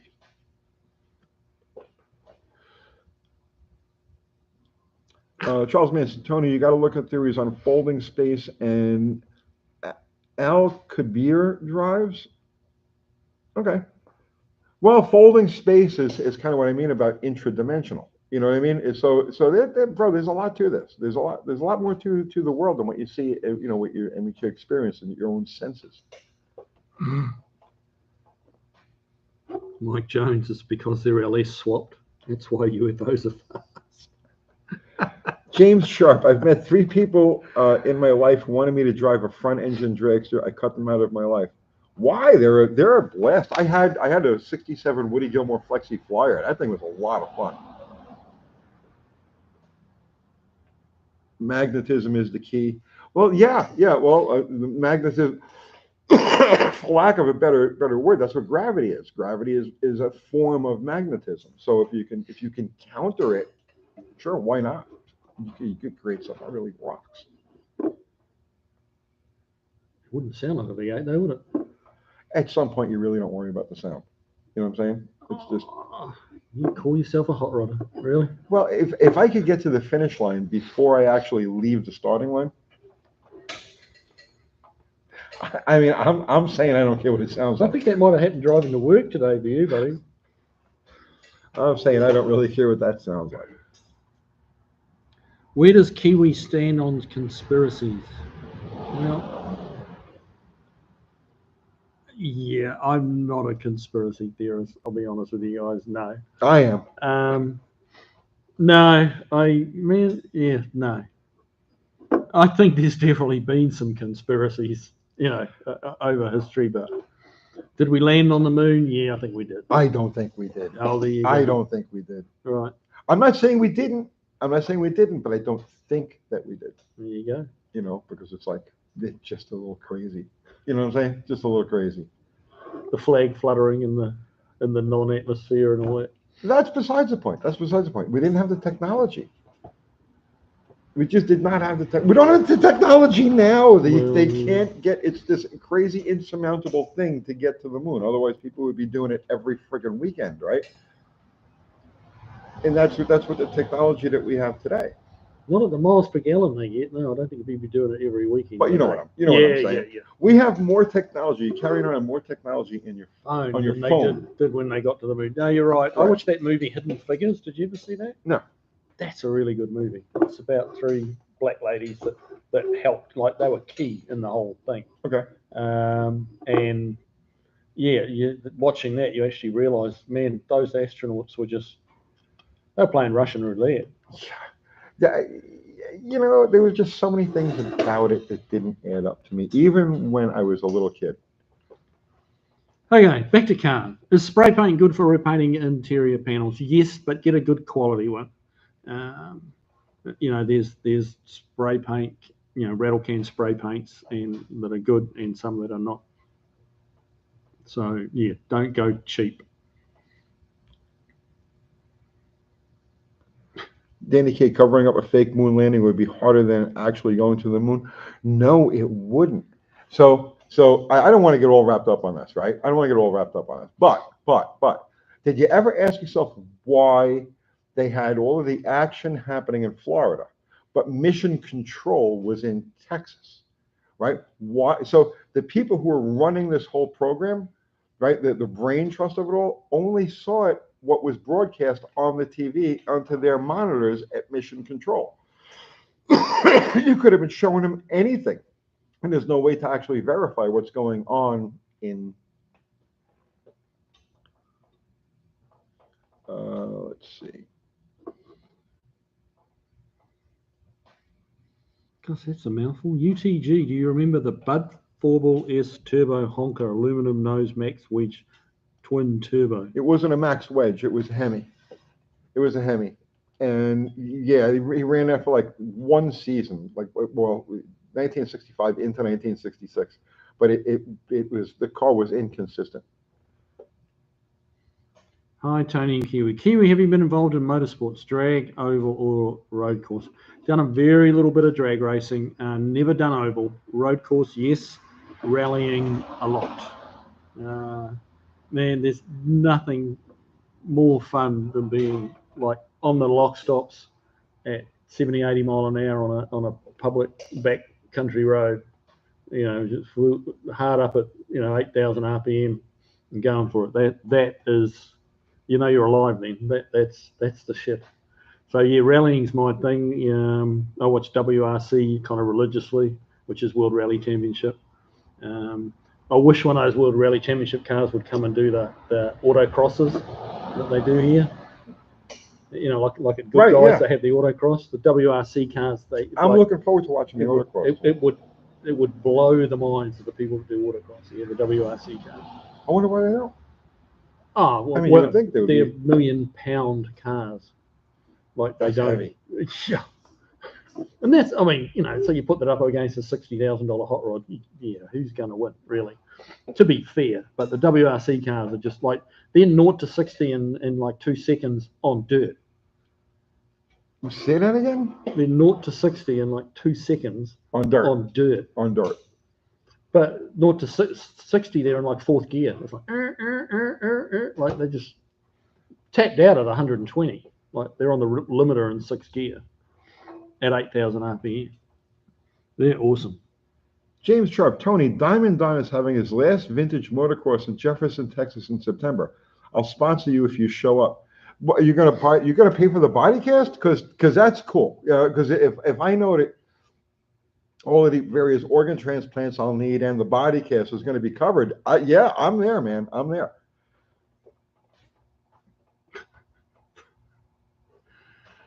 You're bringing out some of the strange in the viewers here, Tony. Where? Thunder is turtle farts. Well, that's ridiculous. Charles Giller, hey Tony, what are pros A? I don't know. Robert's Music. Can you repair holes in stainless trim 65 Falcon 500 from rivets from old repaint? I wasn't actually reading that one. I was reading another one. Oh, sorry. Can you repair holes in stainless trim? You need a very skilled TIG welder The stuff is paper thin. We're doing a Fairlane, and we actually, like a 64 Fairlane that Boss motor's going in. Right. And we actually had to cut the side trim down the middle to narrow it and weld it through the middle. Yeah, that took. You're welding that? No, a guy that was working for me at the time, Oh. Nico, he was a master with the TIG and could TIG I was paper going to say thin that's got stainless. to be. Oh, it took him days, but you know, for the look we were going for, it kind of had to be done. So yes, you can weld it up if you can. It tends to, stainless steel tends to be a lot of different colors. So if you can get some material as your filler that is the same, like if you've got a leftover piece of trim from the same car, the same era, cut it into thin, long thin strips and use that as your filler material. Because if you just get some stainless steel rod from the welding shop, you will see a different color. It'll be like there's a blemish in the trim, and it will look like it's stained or something. Depending whether how nth degree you're going.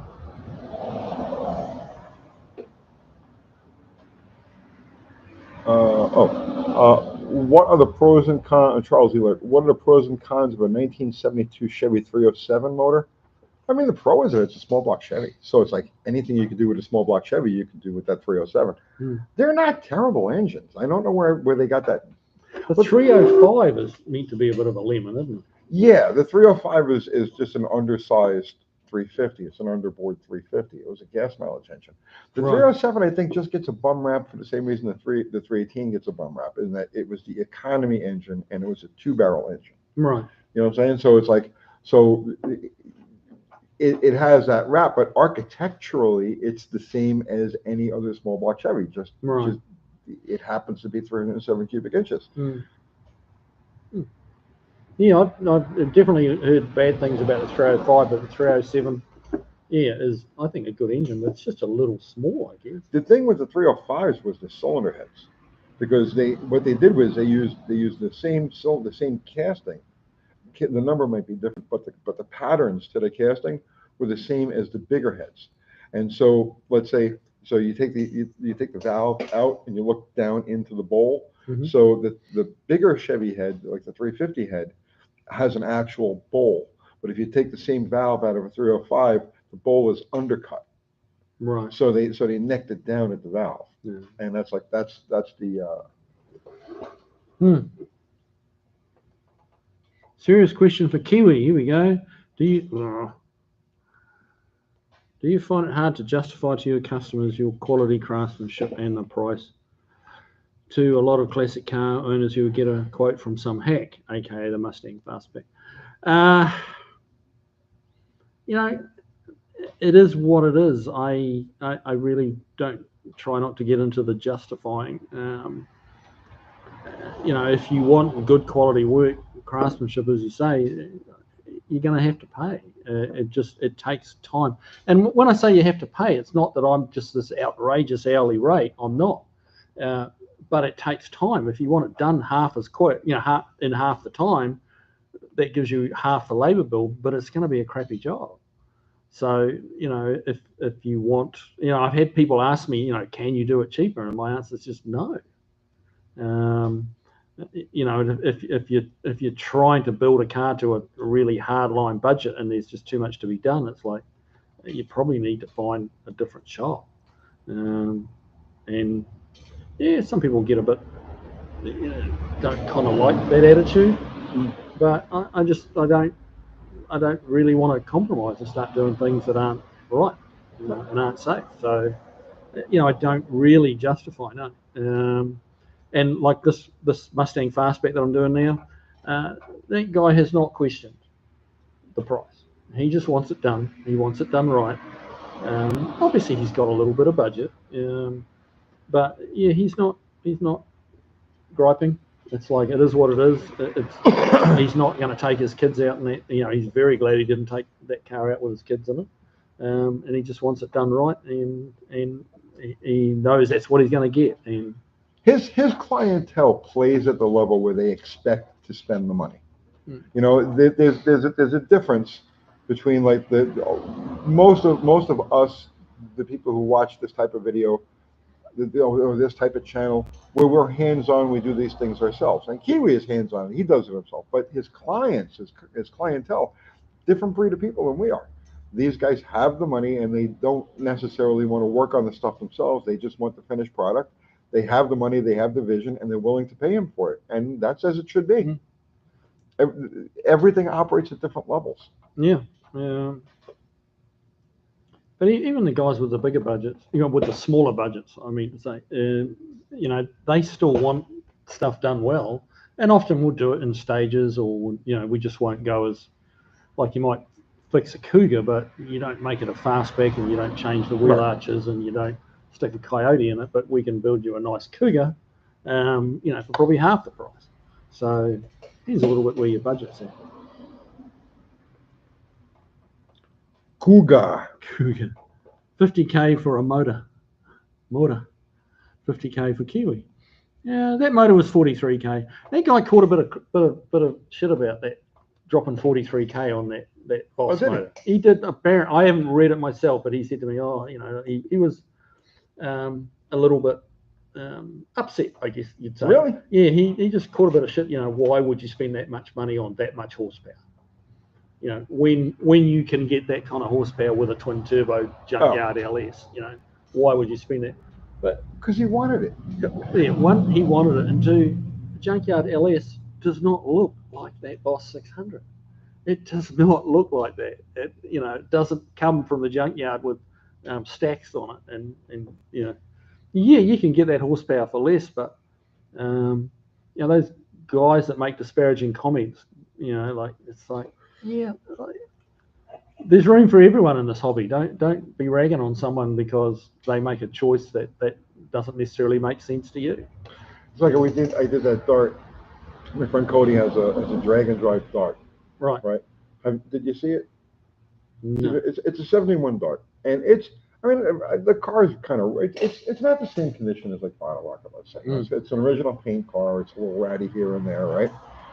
And this thing it's run down in the 9s. It's drag and drive, which means it's got to drive this thing thousands of friggin' miles. It's got to go to the track. It's got to make, repeating runs, right? And I said that it was a budget build. And it is, for what it is. It's got steel wheels. It's got stock steel wheels all the way around, okay? Stock interior, all. But he's got a supercharger on it. He's got good heads on it. He's got a good crank, good rods. And people are coming down on me for calling that a budget build. But it's like, well, what do you expect? This thing runs in the single digits. You know what I mean? It's like everything is relative. What is budget? Yeah. You know what I'm saying? Yeah. What is the budget? You don't get into single digits for $6,000. Yeah, and to a guy who's into the art of the car, right? Somebody who wants a custom, unique something. That injected 600-inch Boss motor it's not a lot to him. You know what I mean? It fits the vision of what he wants his car to be. Yeah. You know what I mean? And people not everybody respects that. Yeah, it's going to be a 6-figure car. So, well, yeah, pretty easily with that. That's half the budget gone on the engine and transmission. And that is, it shouldn't be frowned upon. I don't believe it shouldn't be looked down. And you slip into that jealousy thing where I wish I had that kind of money. And that's like you buy magazines to look at some of that real fancy stuff, and you think, oh, that'd be so cool.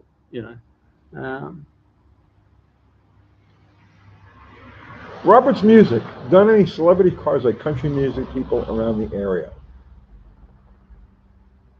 Oh, me? Yeah. Yes, a couple, yes. Who? Shall remain nameless. Really? You can't name? Yeah. Okay. And I'm not trying to be conspiracy theorist, but like some of them are really, no, they don't want to be talked about. Okay. That van, some of you will have noticed that I've got an old 62 Falcon van in there. That green one that we're just waiting on a radiator for. That, green, blue, yeah, okay, colorblind. Teal.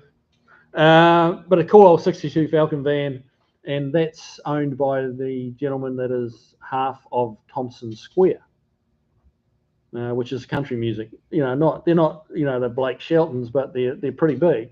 He's making a pretty damn good living at country music, and he doesn't care. He's like, Thompson Square, Keith Thompson. I don't know any of the country. Yeah. And some of them are very precious about. Not precious. That's not fair. They're very private. Yeah. And then you get like Mike Wolf off American Pickers, and he was all about he said, use my name, put American Pickers in your tagline. It's like whatever. He was all about it. What did you do for him? I did a few vehicles for him. It was a few years back now. We did an old international truck for him, a Model A rat rod. That was pretty cool. And this were cars that were brought to me that he'd already. We didn't build them. We just did some ongoing work on them.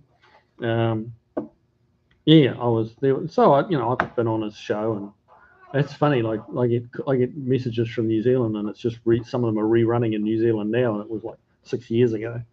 I just saw you on American Pickers, and it's like, yep, that was me. Let's see. I think the budget also depends on the time it takes. Well, yeah, obviously. Rod Tech. Yeah, I hope so, man. Thank you. What do you say? Oh, Kiwi said the car will be a magazine piece when Kiwi's done. Hopefully, yeah. Mitten Made Muscle, 1,000 horsepower turbo motor will last longer than a 1,000 horsepower NA engine. Ask any engine builder. Well, you're probably right about that. Yeah, there's some logic to that.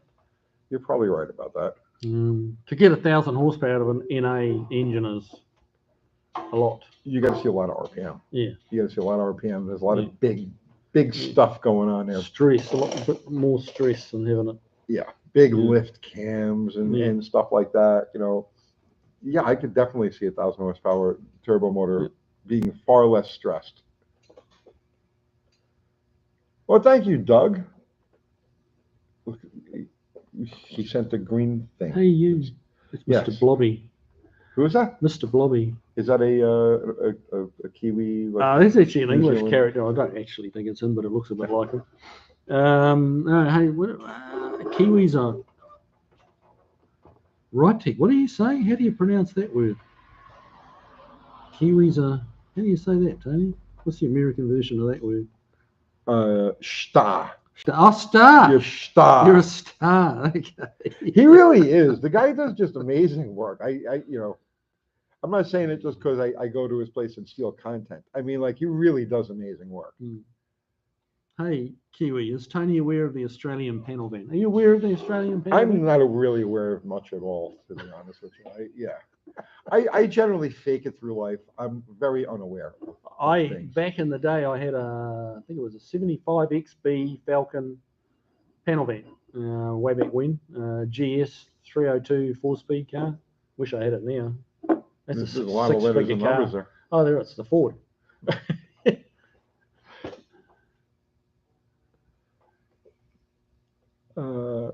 Nitrous, Tony, have you ever seen a supercharged slant 6?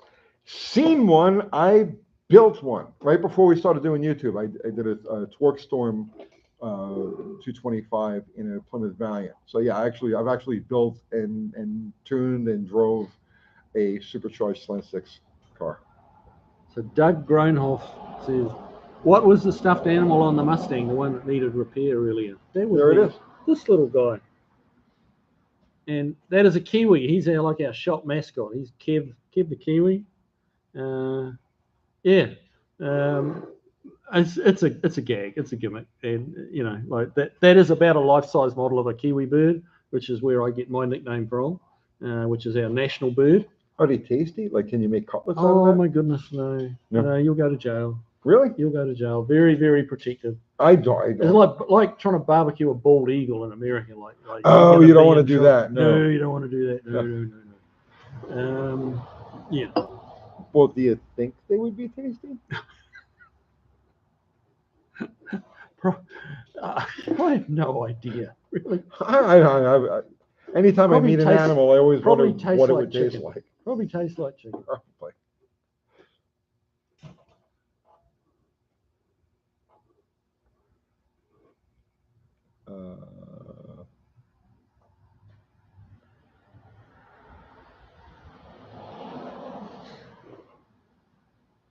Nobody, no crime.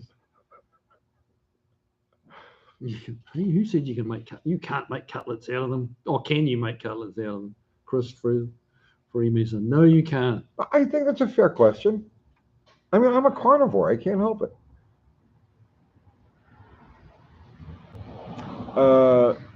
Sierra McCloskey, Kiwi, would it be cheaper to bring the right body parts to be replaced at a shop like yours? Would it be any help to you for any job? In other words, how do you feel about when people bring their own body parts? Not from one of those. Yeah, people can bring the parts in for them. Yeah, I don't. I mean, it's very hard to make any margin on the parts that you sell. Right. You know, with the advent of the internet, like everyone's selling stuff for next to nothing on the internet. Yeah, so. It's a little bit different than like when you bring a water pump to your local mechanic and say, "Here, put this in." You know what I mean? It's operating at a different level. Honestly, like the inside line really is that if you supply your own parts and something and it fails, it's on you. Yeah. And the labor's on you. Like to go, like if you bring that water pump in because you got it for $5 less off eBay, and it fails, you'll be getting the labor bill again. You'll be getting the price of the part again. Whereas if you let the shop buy it, and you know probably charge you $10 more, you know they have to warranty it and they have to warranty the labor on it. So you're really better off. And which is actually why I don't mind when people bring their parts in, because it's like, okay, I'm if it fails, it's on you, which is kind of, you know, it's the 10% that you make. It's not worth the 10%. No, right. You know, just let the customer like. Let's see. John Hagan, 1973-18, with a 4-barrel long tube headers, valve job, and electronic ignition, 904 trains, 323 gears. Want to add a wet 100 shot of nitrous. Thoughts? I think you're right there at the with 100 shot. You're like, I think you're right at the edge of being safe. You know, with stock ring gaps and all. So I don't think you have any problem at all. Keep it a little on the fat side.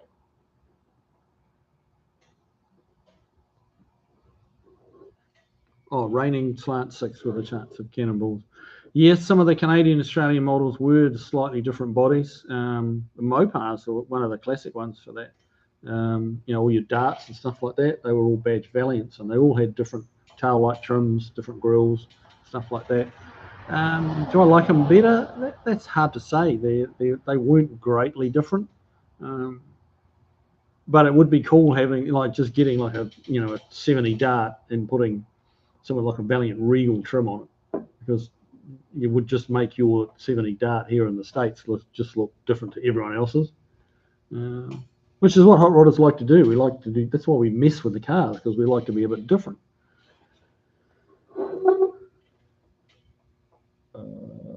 Jesus, man, put your own water pump on. The truth, what size Edelbrock is equal to a 750 Holly? You'd have to go to the 800 Edelbrock, and even that, the 800 Edelbrock would flow, God, probably like the same as like 730 or so CFM Holly.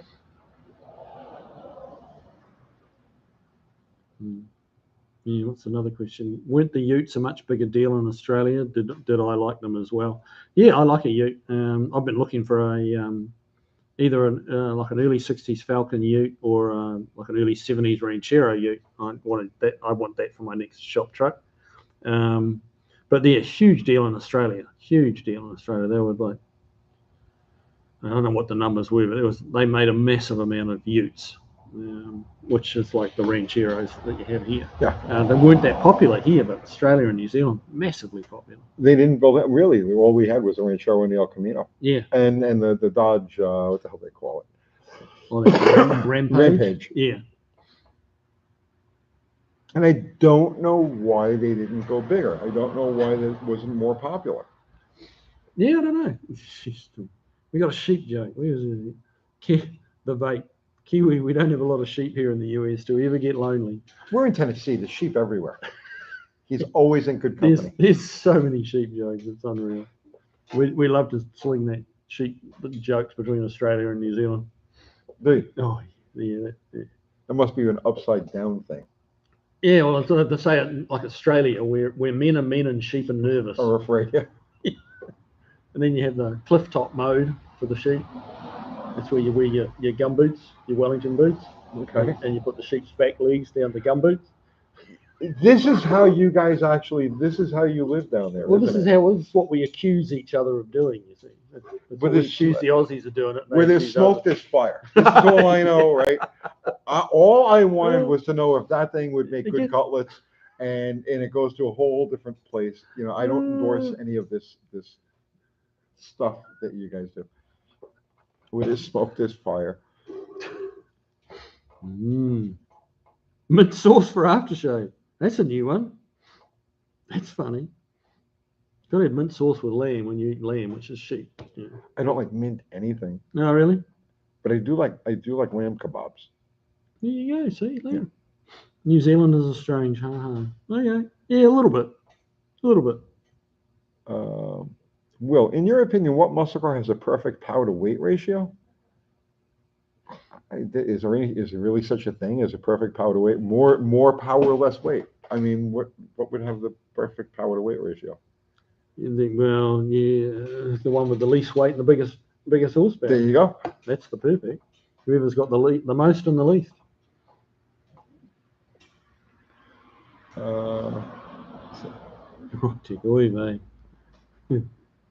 J. Russell Finch, can you explain why a single carb makes more power than a dual quad? I can't explain that because it's not true.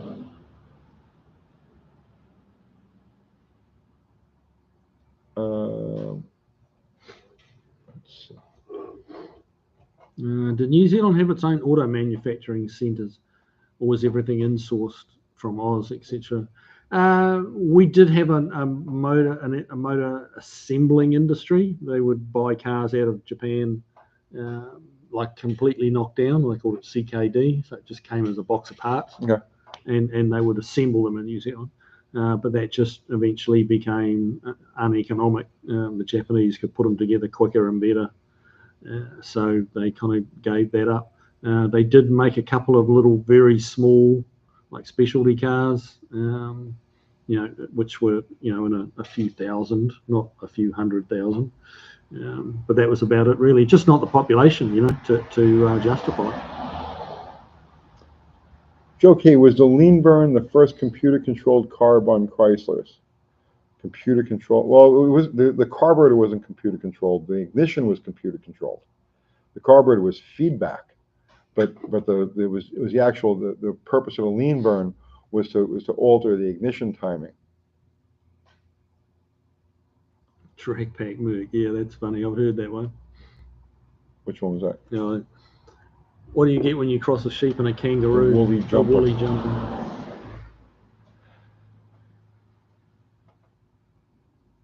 Detroit Signal. I have a 428 FE Interceptor on my 63.5 gallon. Oh, that's a nice car, bro. Galaxy 500. Holly 650. It always smells fat. Where should I start looking? Well, first off, you need much more carburetor than that. But if it always smells fat, oh God, I'm imagining you probably got a cam in that thing, and you probably got the throttle open far enough that you're exposing the transfer slots, and so you're getting a very fat idle. That's probably, I mean, I could be wrong. I'm guessing because I'm not a psychic, but that's typically the thing. You might want to try drilling a couple of small holes in the primary blades of the carburetor so you can close it down. Here's how you judge, right? If you have to go more than one full turn on the throttle stop screw to get it to idle, then you're off. You're off. And at that point, you want to start, let's say, drilling small holes in the primary blades of the carburetor so you can close it down and close off the transfer slot.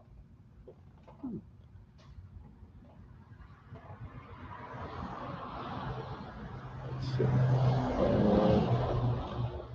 Mikan, yeah, my stock mechanical pump was spitting out 9.5 psi. My garage smelled like gas after each drive until I got the fuel regulator. Well, you got a problem there because there's no stock mechanical pump that's going to, no factory.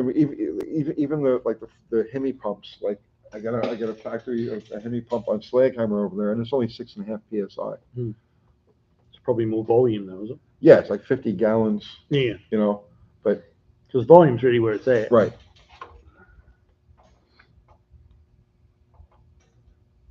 So, Sierra McCloskey, hey UTG, have you gotten your hands on Edelbrock 4150 VRS yet? What would you put in if you have it? No, I like my old Hollies.